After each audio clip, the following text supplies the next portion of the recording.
जय हिंद स्टूडेंट्स। आइए आज हम लोग यूनिट्स एंड डायमेंशन का अगला पार्ट डायमेंशन पढ़ते हैं। तो देखिए सबसे पहले डायमेंशन को कैसे डिफाइन करते हैं। डायमेंशन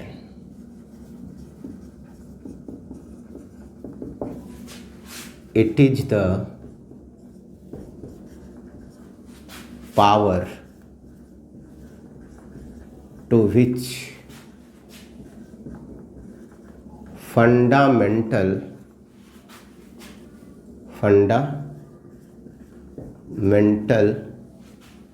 quantity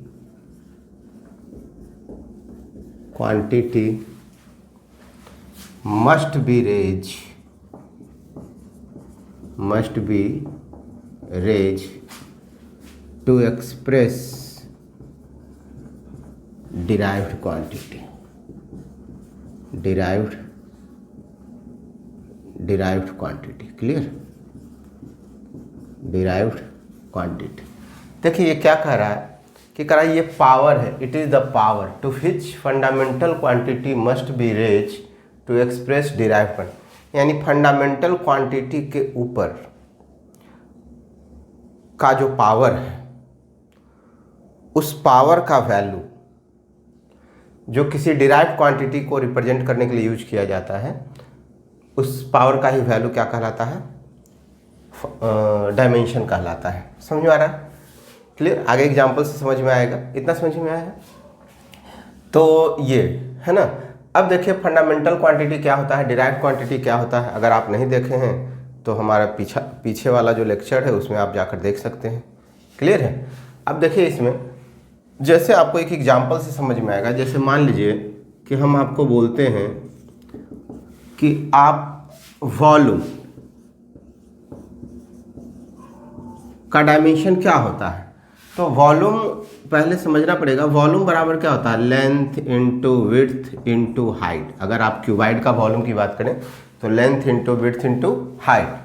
अब लेंथ क्या है, लेंथ के लिए हम लोग जो डायमेंशनल सिंबल यूज करते हैं वो यूज करते हैं कैपिटल एल। क्या यूज करते हैं, कैपिटल एल। उसी तरह से विड्थ, तो विड्थ भी क्या है, एक तरह का लेंथ ही है, तो उसके लिए सिंबल हो जाएगा कैपिटल एल।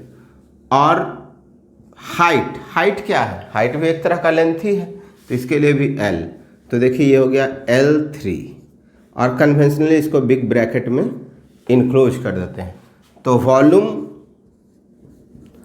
वॉल्यूम का जो डायमेंशनल फॉर्मूला हो गया ये हो गया L3। क्लियर है। तो देखिए यहाँ पे तीन तरह का टर्म हम लोग पढ़ते हैं, डायमेंशनल फॉर्मूला और एक डायमेंशनल इक्वेशन। तो देखिए तीनों को में क्या अंतर है, बहुत माइन्यूट अंतर है, उसको आप ध्यान से समझिए। जैसे मान लीजिए वॉल्यूम का सिंबल क्या होता है, मान लीजिए V से हम रिप्रेजेंट करते हैं वॉल्यूम, तो वॉल्यूम बराबर लिख दिए L3। इसको हम लोग बोलते हैं डायमेंशनल फॉर्मूला। किसी भी डायमेंशनल फॉर्मूला को उसके सिंबल से इक्वेट कर देते हैं, जिस चीज़ का डायमेंशनल फॉर्मूला लिखा हुआ है, तब इसको बोलते हैं डायमेंशनल इक्वेशन। क्या बोलते हैं, डायमेंशनल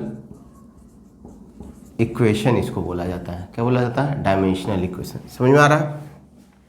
अब देखिए अगर हम आपसे पूछें कि बताइए डायमेंशनल फॉर्मूला ऑफ वॉल्यूम क्या होगा, तो सिर्फ ये L3 और ये बिग ब्रैकेट में इनक्लोज कर देंगे। जैसे आपसे बोलें कि बताइए डायमेंशनल फॉर्मूला ऑफ वॉल्यूम क्या होता है, तो आप क्या बोलेंगे, लिखेंगे L3 और ये पावर L3 और इसको बिग ब्रैकेट में, तो ये कहलाया डायमेंशनल फॉर्मूला। ठीक है।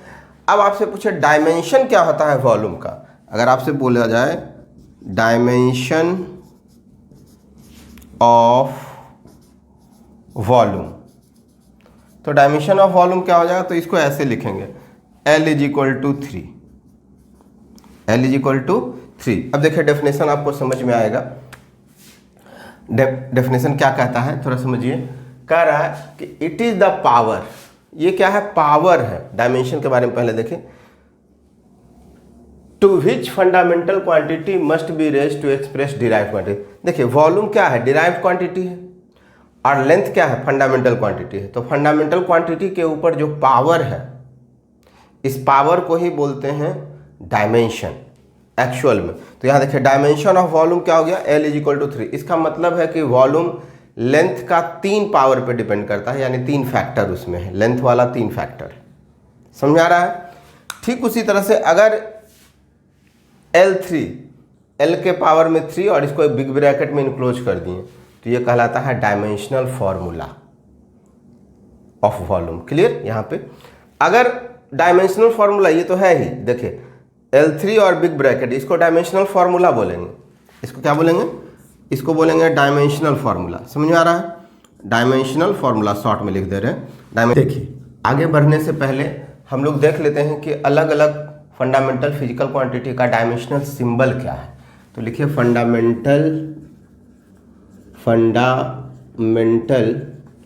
फिजिकल क्वांटिटी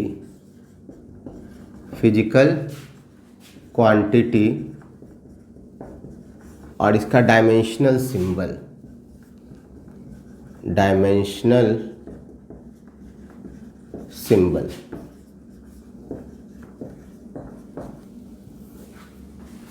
तो देखिए सबसे पहले हम 7 फंडामेंटल पढ़े हैं, क्या क्या होता है।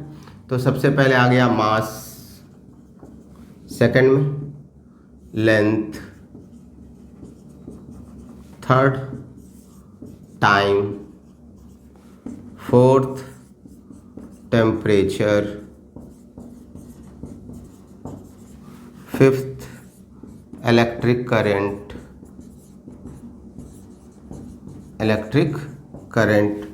और 6 में लुमिनस इंटेंसिटी।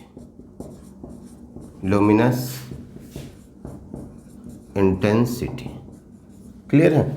ये 7 फंडामेंटल क्वांटिटी। इसका डायमेंशनल सिंबल की अगर बात करें तो मास को क्या लिखते हैं, कैपिटल M से डिनोट करते हैं, ये बिग ब्रैकेट में इनक्लोज कर देते हैं, ये कन्वेंशन है ना। ऐसा हम लोग करेंगे डायमेंशन जब लिखेंगे तो।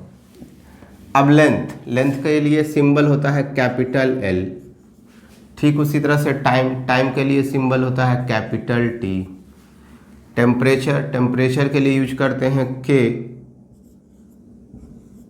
या फिर थीटा, K या थीटा। इलेक्ट्रिक करंट के लिए कैपिटल A या I भी एक्सप्रेस कर देते हैं, I।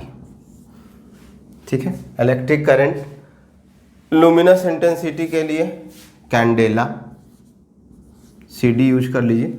ठीक है? और अमाउंट ऑफ सब्सटेंस, तो अमाउंट ऑफ सब्सटेंस का यूनिट क्या होता है, मोल। अमाउंट ऑफ सब्सटेंस का यूनिट क्या होता है, मोल। सिंबल इन जनरल चूंकि ये हम लोग क्या यूज करते हैं, सिंबल में म्यू यूज करते हैं। म्यू, इसको क्या पढ़ते हैं, म्यू पढ़ते हैं, है ना। अलग अलग फिजिकल क्वांटिटी का डायमेंशनल फार्मूला पढ़ना है। आइए बारी बारी से देखते हैं। तो सबसे पहले इसमें आ जाइए, जैसे आपसे बात करें लेंथ, तो लेंथ का डायमेंशनल फार्मूला क्या हो जाएगा, सिर्फ L सिंबल हो जाएगा, लेंथ। क्लियर? उसी तरह से एरिया की बात करें, एरिया, तो एरिया बराबर क्या होता है, लेंथ इंटू विड्थ।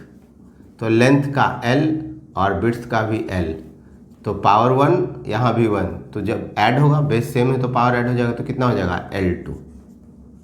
क्लियर? तो एरिया का डायमेंशनल फार्मूला क्या हो गया, L2, है ना। ठीक इसी तरह से अगर वॉल्यूम की बात करें, वॉल्यूम, तो वॉल्यूम बराबर होता है length into width into height, length into width into height. तो अभी बताइए L और ये L, तो ये क्या हो गया, L3। वॉल्यूम के बारे में डिस्कस कर चुके हैं। क्लियर है? तो वॉल्यूम। इसके बाद आप नेक्स्ट लिखिए स्पीड या वेलोसिटी। क्लियर है? स्पीड लिखेंगे तो डिस्टेंस अपॉन टाइम, और वेलोसिटी लिखेंगे तो डिस्प्लेसमेंट अपॉन टाइम। कुछ भी लिख सकते हैं, डिस्प्लेसमेंट अपॉन टाइम। समझ में आ रहा है? स्पीड बराबर क्या होता है, डिस्टेंस अपॉन टाइम, या वेलोसिटी जब लेंगे तो डिस्प्लेसमेंट अपॉन टाइम। दोनों को एक ही जगह लिख दिए। समझ में आ रहा है? तो डिस्टेंस या डिस्प्लेसमेंट क्या होता है, मिनिमम डिस्टेंस है, तो डिस्टेंस ही ना। तो डिस्टेंस का यूनिट, डिस्टेंस एक्चुअली क्या है, लेंथ है।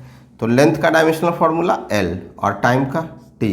देखिए इसका टी का पावर कितना है 1, तो ऊपर में जाएगा तो क्या हो जाएगा -1, तो L T minus one, L T minus one. Clear है। तो स्पीड या वेलोसिटी का क्या हो गया एल टी माइनस वन। ठीक इसी तरह से अगर आप देखिए हम लोग एक्सीलरेशन का निकालेंगे, एक्सीलरेशन, एक्सीलरेशन ए, तो एक्सीलरेशन बराबर क्या होता है velocity upon time, velocity upon time. तो वेलोसिटी का डायमेंशन क्या होता है, जो निकाले उसका यूज कर सकते हैं। तो वेलोसिटी का क्या होता है एल टी माइनस वन, तो लिख लीजिए एल टी माइनस वन, और टाइम का टी, तो क्या हो जाएगा एल टी माइनस वन, तो क्या हो जाएगा एल टी माइनस टू। समझ में आ रहा है। एक्सीलरेशन का, फोर्स का क्या हो जाएगा, फॉर्मूला आपको पता होना चाहिए। फोर्स बराबर होता है मास इंटू एक्सीलरेशन। मास का क्या पढ़े symbol, dimensional symbol capital M, और एक्सीलरेशन का एल टी माइनस टू, तो ये हो गया M L T minus two, M L T minus two. Clear है। ठीक इसी तरह से momentum, linear momentum, linear momentum, इसको सिंपली मोमेंटम भी बोलते हैं। ये बराबर, इसको कैसे डिनोट करते हैं, P बराबर होता है एम वी, P बराबर एम वी। एम क्या है मास है, तो मास का क्या होगा m, कैपिटल M। और वेलोसिटी का पहले निकाल चुके हैं, वेलोसिटी का कितना होता है एल टी माइनस वन, तो यहाँ पे पुट कर देंगे एल टी माइनस वन, तो जो आ गया ये इसी को ब्रैकेट में इनक्लोज कर दिए। तो आपसे पूछा जाएगा linear momentum of linear momentum का डायमेंशन, तो कितना हो जाएगा M L T minus one, M L T minus one. Clear है। ठीक इसी तरह से आप वर्क का निकालिए, वर्क, तो वर्क बराबर क्या होता है force into displacement, force into displacement. Clear है। तो फोर्स का कितना होता है, तो फोर्स का निकाल चुके हैं, कितना निकाले हैं M L T minus two, तो यहाँ से रख दीजिए M L T minus two. और डिस्प्लेसमेंट का क्या होता है, तो डिस्प्लेसमेंट एक्चुअली क्या है मिनिमम डिस्टेंस है, तो मिनिमम डिस्टेंस है तो इसका एल, तो ये हो जाएगा एम एल टू टी का पावर माइनस टू। समझ में आ रहा है। क्लियर है। तो ये वर्क का हो गया। नेक्स्ट है प्रेशर, प्रेशर, तो प्रेशर बराबर क्या होता है force upon area, force upon area. तो फोर्स का कितना होता है अभी पढ़े M L T minus two, area का एल टू, तो क्या हो जाएगा एक कट जाएगा, ये कट जाएगा ना पावर, तो कितना हो जाएगा एम एल, यहाँ पावर कितना है 1, और नीचे से ऊपर गया तो कितना हो जाएगा minus two, T minus two, तो 1 माइनस टू कितना हो जाएगा फटाफट बताइए M L minus one T minus two. Clear है। तो ये प्रेशर का हो गया। नेक्स्ट है surface tension, surface tension. Surface tension कैसे डिफाइन है, तो सरफेस टेंशन एक्चुअली होता है force upon length, force upon length. तो फोर्स का कितना अभी पढ़े M L T minus two, length का एल, तो ये कट गया तो कितना आ जाएगा बाबू M T minus two, M T minus two. समझ में आ रहा सरफेस टेंशन।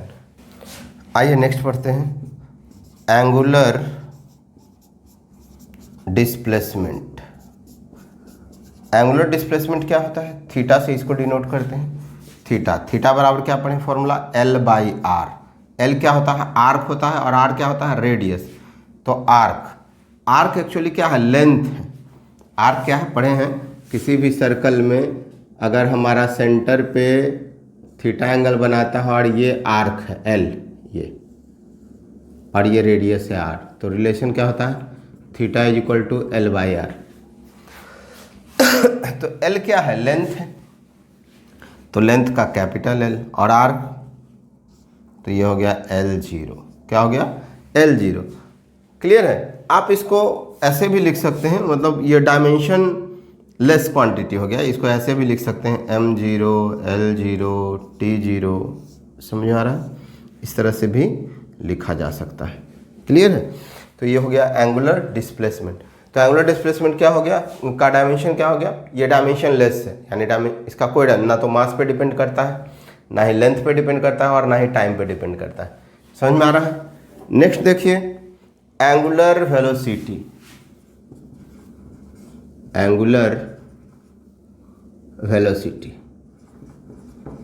एंगुलर वेलोसिटी, इसको हम लोग ओमेगा से डिनोट करेंगे। एंगुलर वेलोसिटी ओमेगा बराबर क्या होता है, थीटा बाई टी, यानी angular displacement upon time, angular displacement upon time. अब देखिए ये m0 l0 t0, तो इसको सिंपली 1 भी लिख सकते हैं, क्योंकि किसी चीज़ पर डिपेंड ही नहीं करा, तो 1 है ना, तो यानी डायमेंशन लेस है, तो जो भी डायमेंशन लेस होता है उसको 1 लिख सकते हैं आप। तो थीटा का क्या हो गया 1, और टाइम का t, तो सिंपली हो गया t-1। इसको और कैसे लिखते हैं फटाफट बताइए, m0 l0 t-1, ना तो मास पे डिपेंड करता है ना ही लेंथ पे, टाइम का -1 पे डिपेंड करता है। क्लियर है? समझ आ रहा है? ये हो गया एंगुलर वेलोसिटी। नेक्स्ट है angular acceleration. Angular acceleration, angular acceleration को अल्फा से डिनोट किया जाता है। कैसे डिनोट किया जाता है, अल्फा से। ये होता है angular velocity upon time, angular velocity upon time. Clear है? तो क्या करते हैं, एंगुलर वेलोसिटी का क्या आया डायमेंशन t-1, और टाइम का क्या होता है t, तो ये कितना हो गया t-1 -1 t-2।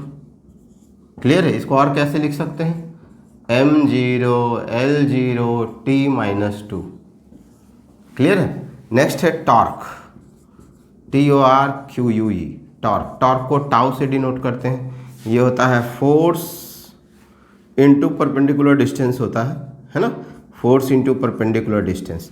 तो फोर्स का कितना होता है, फोर्स का होता है mlt-2, और डिस्टेंस परपेंडिकुलर डिस्टेंस हो या कुछ भी हो, वो तो है तो डिस्टेंस, तो डिस्टेंस एक्चुअली लेंथ है, तो लेंथ का क्या हो जाएगा l इंटू एल लिखेंगे, तो कितना आ जाएगा ये आ जाएगा ml2t-2।